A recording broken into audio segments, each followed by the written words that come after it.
Ya, Pak Fadel, dalam kondisi pandemi saat ini banyak hal yang sudah dialami masyarakat, pemerintah juga. Kalau Pak Fadel sendiri melihat bagaimana sih kebijakan pemerintah selama masa pandemi saat ini? Apakah memang sudah sesuai dalam mengatur kondisi kita saat ini atau seperti apa? Ya, kita tidak bisa mengatakan tidak sesuai. Sudah mereka berusaha eh, cukup usahanya cukup optimal Hmm? dari Presiden Jokowi dengan jajarannya. Tetapi hasilnya belum optimal. Hmm. Dan itu memang karena situasinya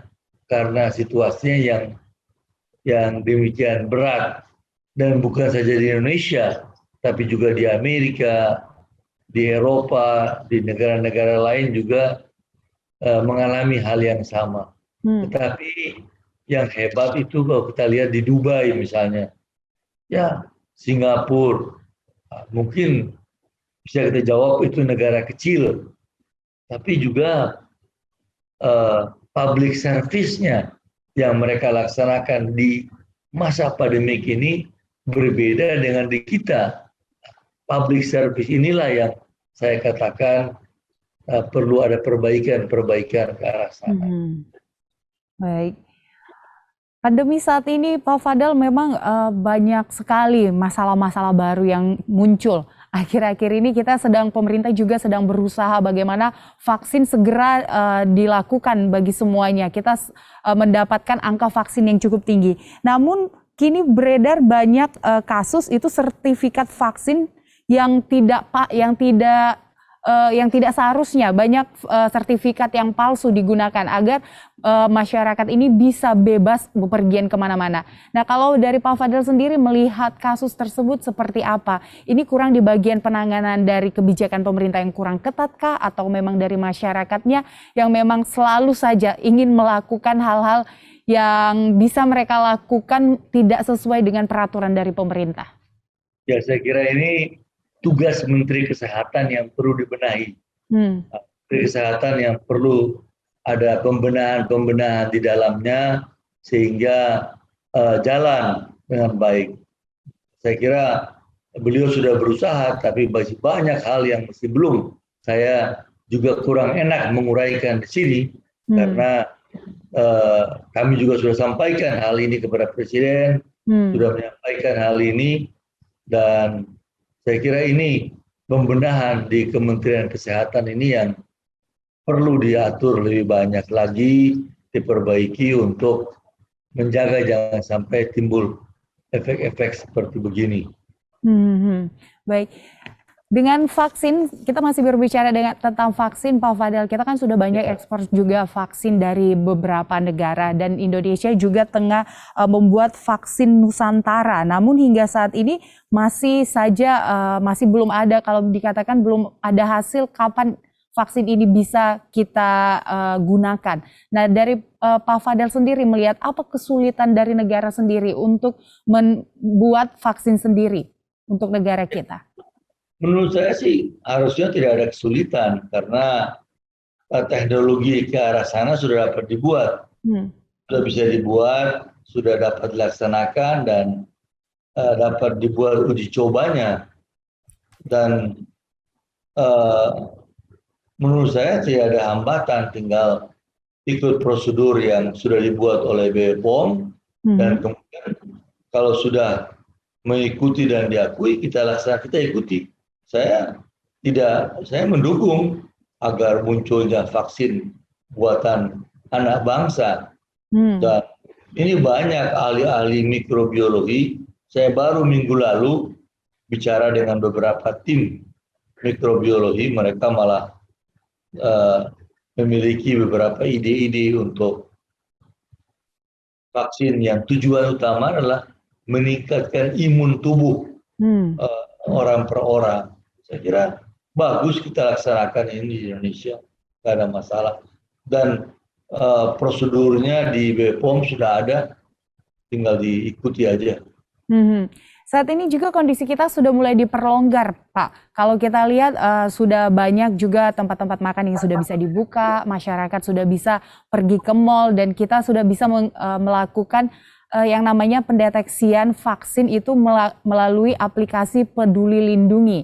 Namun ada lagi muncul kasus bahwa dari aplikasi Peduli Lindungi ini justru banyak masyarakat yang nyatanya positif COVID bisa berkeluyuran di mana-mana. Nah ini seperti apa Pak sebenarnya? Apa yang harus dilakukan pemerintah lagi? Karena sebenarnya sudah dilakukan berbagai cara untuk mengontrol tersebut. Itu yang dulu saya usulkan ke Bapak Presiden, ke pemerintah, bahwa tes PCR itu, tes PCR itu harus dipermurah dan dipermudah. Di banyak negara itu malah itu gratis, cuma-cuma.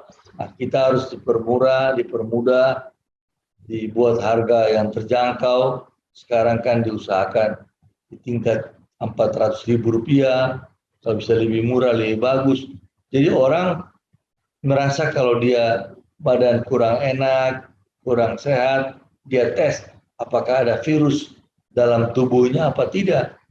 Nah, kalau dia tes iya ada virus, jangan lupa tes PCR itu mengetahui ada virus dalam tubuh apa tidak.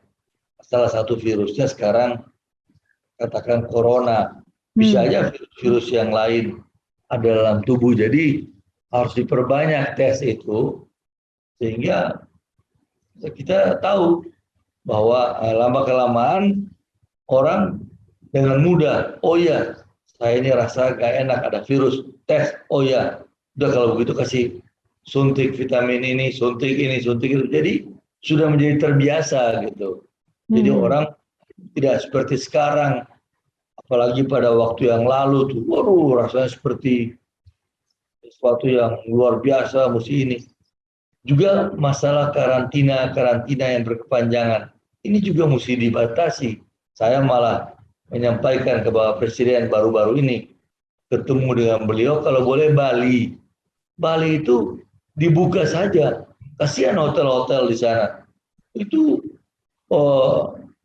tutup dan mereka nganggur. Itu buka aja, penerbangan dipilih 12 penerbangan internasional, orang-orangnya datang karantina di hotel di Bali, kan ada spa di situ, ada semua dalam hotel. Jadi kita harus lebih berani.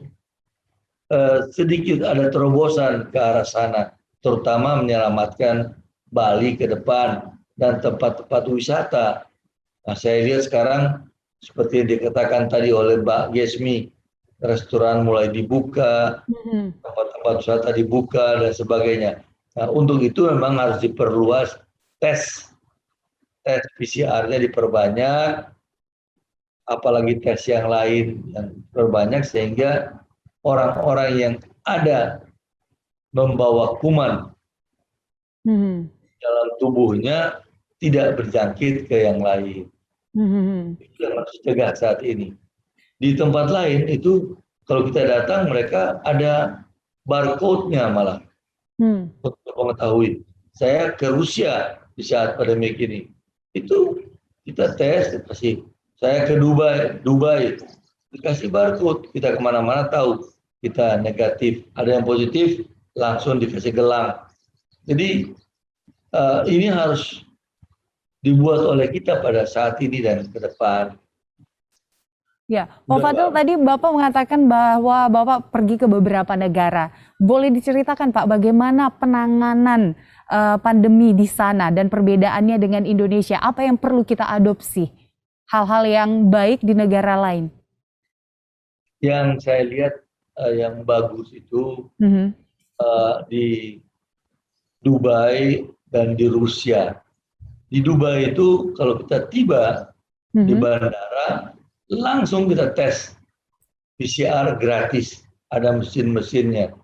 Terus orang per orang diberikan barcode-nya. Orang itu keluar dalam sekian jam sudah tahu orang tersebut ada mengandung penyakit apa tidak, dia ada penyakit apa tidak. Nah, sekarang teknologi yang terbaru, saya di Rusia juga itu dalam beberapa jam saja, dalam 2 jam kita udah tahu orang ini ada kuman apa tidak. dengan tes jenis PCR tadi. Jadi menurut saya ini yang kita mesti perluas. Jangan kita blok hotel-hotel, di blok kayak sekarang nggak boleh ini. Tapi PCR-nya, tesnya itu yang diperbanyak. Baik di tingkat sampai ke tingkat klinik-klinik dan sebagainya. Jadi kalau ini lebih luas, maka kita tahu orang ini sakit dan tidak sakit. Baik. Itu kira-kira. Ya, Pak Fadel, untuk menutup episode kita kali ini, mungkin ada Pak Fadel yang ingin disampaikan kepada pemirsa JEK TV atau himbauan dalam kondisi pandemi kita saat ini.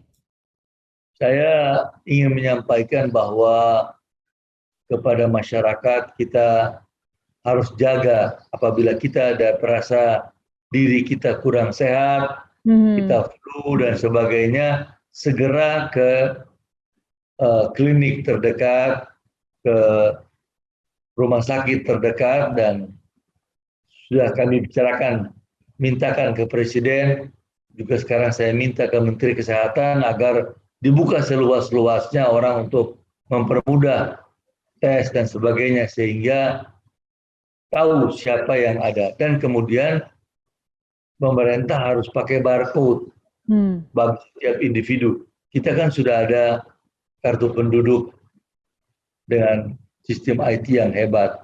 Nah, kalau kita pasang barcode, tahu si A, si B. Akibatnya orang-orang yang sakit itu nanti segera teratasi, dan ini menjadi hal yang biasa. Nanti lama-lama pandemik kita ini atau kita punya kuman dalam tubuh ini seperti flu gitu.